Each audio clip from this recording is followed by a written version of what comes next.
Welcome back to Parenting Positively. Today is Friday, second week of school is over. I've been receiving a lot of emails. Thank you very much. I'm still answering them individually, but I thought I would address this one because everybody seems to go through this, depending on how you grew up and what your expectation around food is. So, can you guess what it is? Why picky eating happens. I hear parents going on and on about how picky an eater their child is and how they're so thin and they won't eat anything and what can I do? How can I fix this? So, interesting. Adlerian theory teaches us that behavior is purposeful. Okay, so picky eating is, it's not random. It serves a goal for your child. Now, you may think that one of these, or maybe all of them, are why your child is a picky eater. Here are some examples. Quite often, they're seeking attention. If I don't eat this, mommy and daddy are going to get annoyed. Grandma's not going to be happy, and she'll probably spend more time with me if I refuse to eat. Okay? You know, the old airplane in the mouth thing, and here you go, and here it is when the kids are little. Come on, one more bite.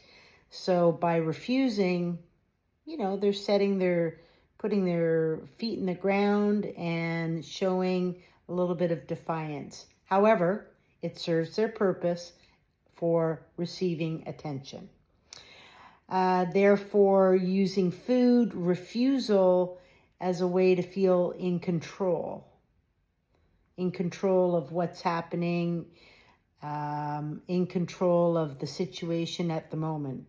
You'll see a lot of children that often are big, picky eaters. And again, they are achieving what they are setting out to do, which is basically, for the most part, trying to get more attention. Now, this is not always the case, of course. Some kids struggle with the texture of food. Bananas, avocado, certain melon, these type of things. And food is a new experience when you're a child.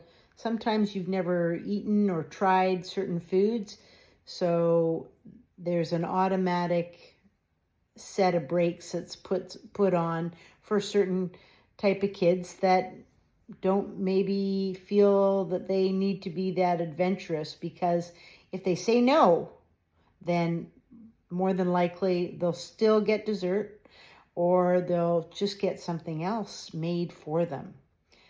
So, often, children are trying to express their autonomy by testing their independence and feeling that, in the kitchen, it's a safe setting.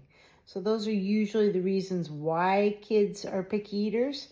So what you want to do using the Adlerian approach is shift from being in control of what your child's eating to cooperation. You do not want to get in a situation where you're force feeding a child. That is not a good situation to be in, because it becomes a cycle and it's not a healthy cycle. So what I found for my children was, when they were super little, I would talk about the grocery list. We'd write a list together, things that they liked, things that maybe they didn't like, but maybe we'd talk about, maybe we could give it a try if there was a different type of sauce on it. Sauces are often something that, especially if they're sweet, a lot of kids will pour ketchup on things because they like that sweetness. So that's something as a parent you're going to have to decide. You can have a tiny bit of ketchup with your eggs or what have you. None of this smearing ketchup all over or smearing barbecue sauce all over food because it's nice and sweet and tastes better. But if you start with the grocery list, then you're getting some buy-in. What fruit and vegetables would you like to have? What type of meat? What type of fish? Let's talk about what's going in our lunchbox. All those things will help when a child goes to eat different foods. So it's all about keeping the conversation open as opposed to you as the parent or caregiver controlling the situation. Establishing routines, just like in classrooms or daycare, your household, runs better on routines, and because children understand what is expected and when snack time is and what is a healthy snack and what isn't a healthy snack. How do we have those conversations? They're really important to engage in. So if a child comes to the dinner table and refuses to eat, then be respectful. Don't get annoyed. Offer a balanced choice, but avoid short order cooking. Okay? Respectfully, kindly let your child know this is what's for dinner tonight. You don't have to eat it, but there won't be a different meal. And there's no snacks later on. So if you're hungry, that's great. And if you don't feel like eating, okay, then have a glass of water or have a glass of milk.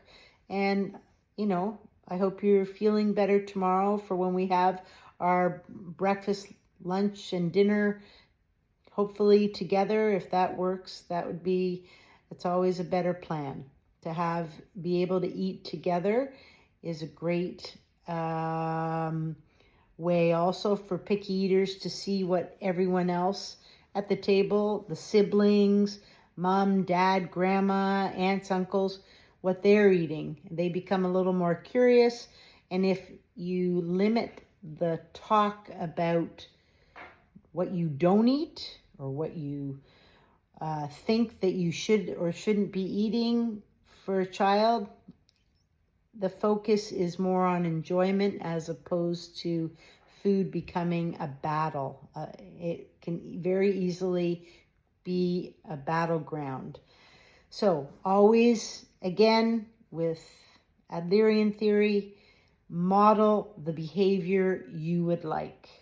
So saying things like, oh, here's a new recipe I found. This seems like an interesting flavor. Oh, I'm so glad I tried this. Or I'm looking forward to trying it. And then maybe even depending on the age of your child, there's always some way to be able to include them in the cooking. And that is also a great thing because once a child starts to learn how to cook, then they become more interested in trying different things. Always showing enjoyment about a variety of foods is, without making it a lecture, is also extremely helpful. So reduce the power struggle. Don't argue about food. That removes the payoff, okay? Practice modeling healthy eating, and picky eating will become less of an issue. If this resonates with you, press like, subscribe.